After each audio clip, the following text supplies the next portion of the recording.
keessa wal gorsine walitti himne dadhabnaan leenjoo wajjin aanu lidhay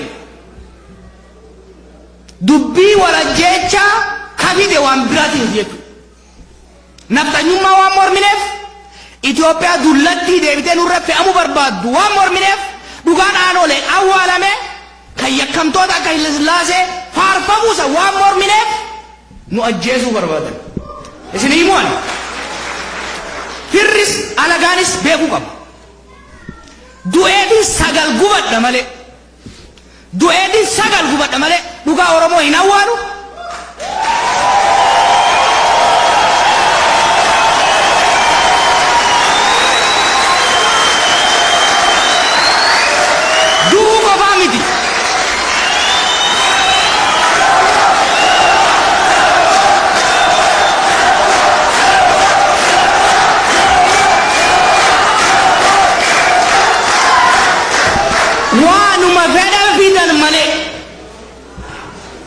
Biyya walii jaarrachuu barbaanne wal kabajuu barbaanne ollummaan jiraachuu barbaanne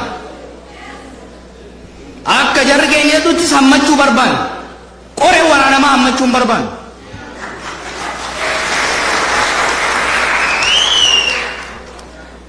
Warri biyya alaatis warri biyya keessatis warri mana kana keessatis kan mana kana aliitillee ka beekuu qabu abadan dhaloonni keenya osoo jiru abadan hattuun feete Oromiyaa qoqqooddee gosaaf amantii walitti hin buuftu. Gantuun feete goota keenya xiqqeessitee sirnoota abbaa irree nurratti hin faarsitu. Oromiyaa keessatti wanni filannootti seenuudhaan murteesseef tokko maal seeta? Erga afaaniin dubbachuun gana isaan gube. Erga aanolee dhaquun hagana garaa isaan laalesse. Erga Itoophiyaa dullatti isaan deemaniin dura dhaabbachuun du'aaf kan nama qaalimu taate Ayyuma isaan ittiin nu doorsisan san harkaa fuunee biyya Itoophiyaatiif Oromiyaa bulchine.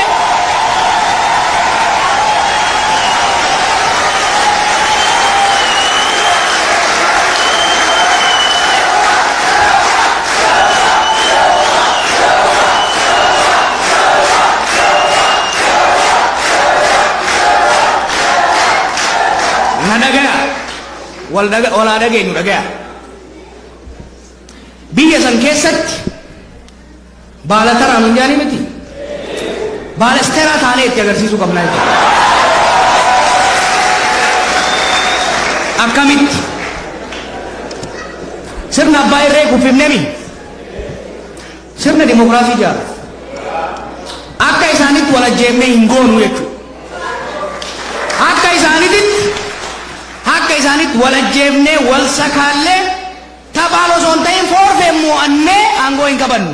Guyyaa adii dorgomne dhugaa qabnu qabannee imaammata keenya lafa kaa'annee tarsiimoo lafa kaa'annee filannootti seennee dirree Oromiyaa irratti dirree siyaasaa irratti dhugaa keenyaan tarsiimoo keenyaan bilchina hooggansaatiif jaarmayaatiin caallee argamne injifannee aangoo harkaa fuunee mootummaa humna takka.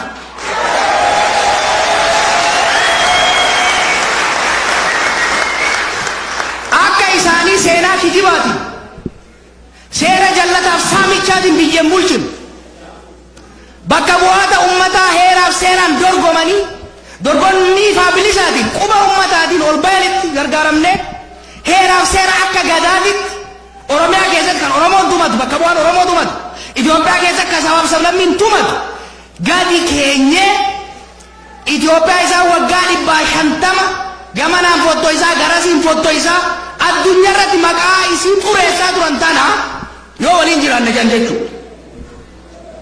Tolchinee itti agarsiisa. Listen.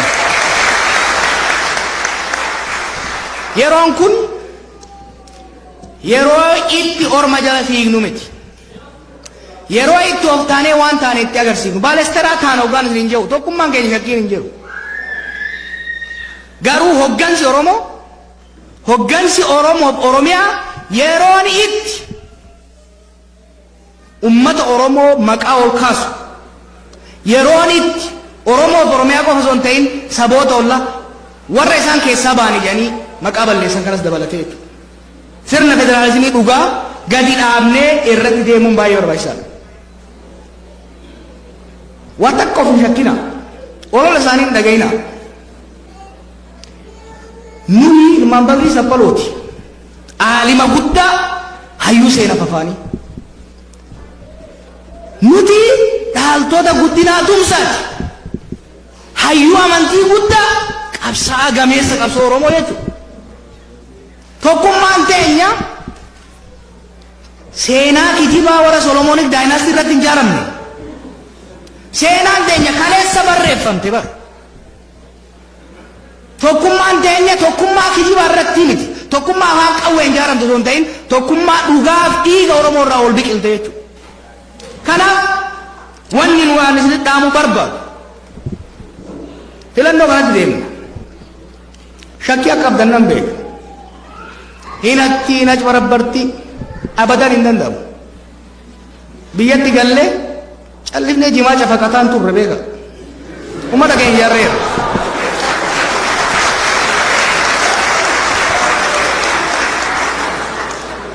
أما بودا بيجي كيست نمني أباي ريه تاو بربادو ورا أباي ريه بربادو برات قدان نورا كبرانجو namni korojo hatu barbadu warra korojo hande sham barsiyatti gar oli sangalu kabran jiru oromiya keessatti garu dhiiga ilmaan nama dila kana qisaasne namni dilli kun itti wareegame mootummaa oromiyaa gadi dhaabu sadarkaa Itoophiyaatitti ummata hiree ofii murteeffatu gadi dhaabuun barbaachisaadha. Kana irratti qophii qabna nu bira dhaabbadha. Tana irratti waan tokko hin himaa jira isin barbaadu. Haga fedhe kijibni isaanii miidiyaa haa guutuu malee.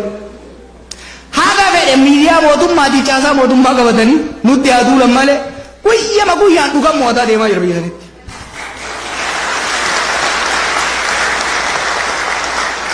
Ummata bira kennaa ka Sidaamaa kana roorroon xiqqaan irra hin geenye. Zabana mallasaa osoo isaan wittifatan osoo isaan lalanii walitti caballaqanii eenyummaa isaanii balleessanii maqaa kallattii kennanii dabuuf jedhanii ummanni sun didee ummata aadaa ajaa'ibaa qabu ummata nagayaa mormii isaatii yoo ba'u looqa irratti matreezii irra dhaabanii fixan ummanni sun abdiin kunne jijjiiramni kun dhufee keessattuu obboleessan keessan kamaadhaa ka Oromoo kanatu hoggana jennaan ammallee naannoo keenya ummannaa hiree keenya murteeffanneeree qabsootti seenan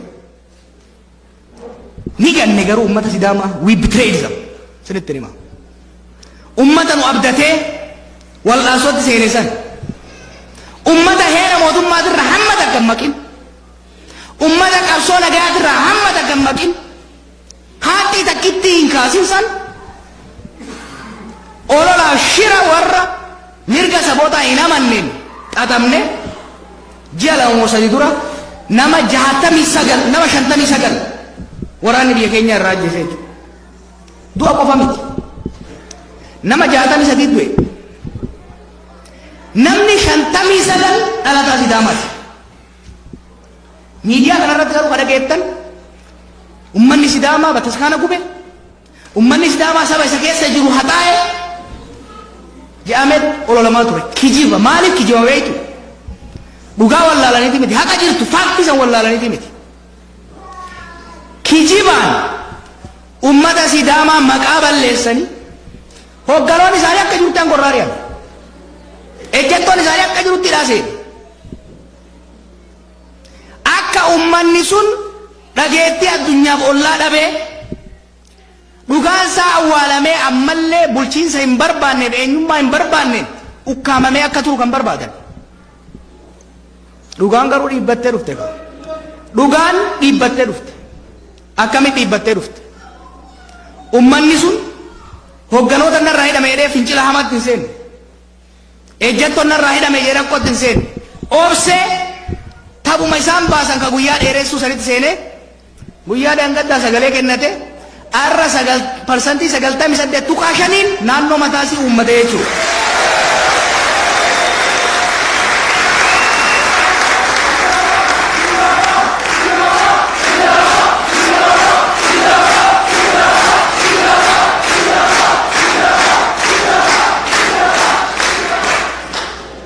jirana isinitti baay'ee maqabsoofne baay'ee wanjifannoo binneennee of janyaami takka hiree teenya akka uummata sidaamaatti murteeffanninu takka mootummaa teenya hin jaarranne waan nuu ta'u hin taane takka hin filanne jechuudha. Nullee nu ga'uu qabdi dabareen filannoo itti aanu irratti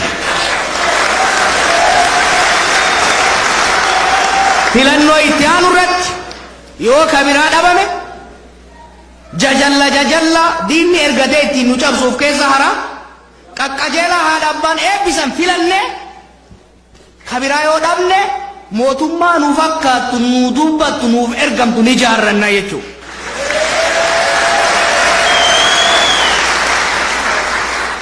Itti aansee warra alatti hafeefin afaan kaanii waa jedha. በስተመጨረሻም እዚህ ውስጥ ሆናችሁ ቋንቋውን ለማትችሉት ወይ ደግሞ ውጪ ላላችሁት መልእክት ማስተላለፍ ፈልጋለሁ። መልእክቴን አጠርላለሁ። በዚህ ሀገር ይቅርና በእኛም ሀገር ባደግንበትም ባህል የማይቀበሉትን ሐሳብ የማንቀበለውን ሐሳብ መተቸት፣ መቃወም፣ መጋፈጥ መብት ነው። ከመብትም ያለፈ ግዴታ ነው። ስለዚህ በዚህም ከተማ ሆነ በሌላ ከተማ ለተቃውሞ የወጣችሁ መብታችሁ ብቻ ሳይሆን እኮራባችኋለሁ።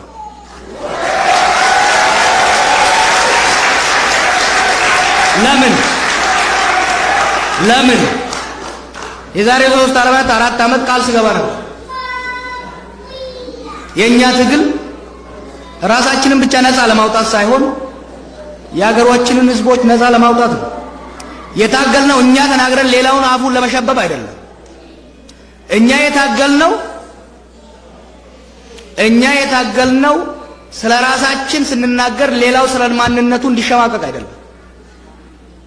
የኛን ዓላማ የኛን አካሄድ የማይቀበል የማይጥመው ሰው መቃወም መብቱ ነው። ያ መብቱ ሊከበር ይገባል። የምጠይቀው ግን